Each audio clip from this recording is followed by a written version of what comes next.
To je najkrajšia kniha, akú som za posledný rok videl.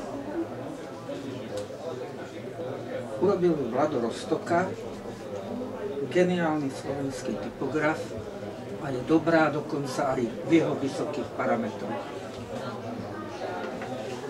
Hovoriť o nej nebudem, stačí si ju prezerať.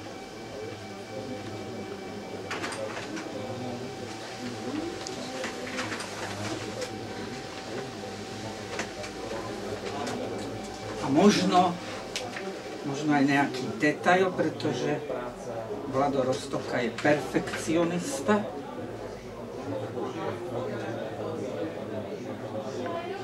Ale vlastne si myslím, že najlepšie by bolo, keby si každý, koho týmto navnadím, tú knihu popozeral. A možno ešte lepšie by urobil, keby si ju kúpil. A týmto pozdravujem Vlada Roztoku a želám mu veľa ďalších tvorivých úspechov k jeho význačnému životnému jubileu a verím, že jeho tohtoročná výstava v novootvorenom Satelite bude vynikajúca.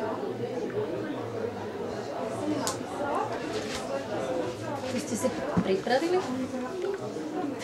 Nepripravili. Lebo to bolo, aj keby ste to mali pripravené. Perfektne.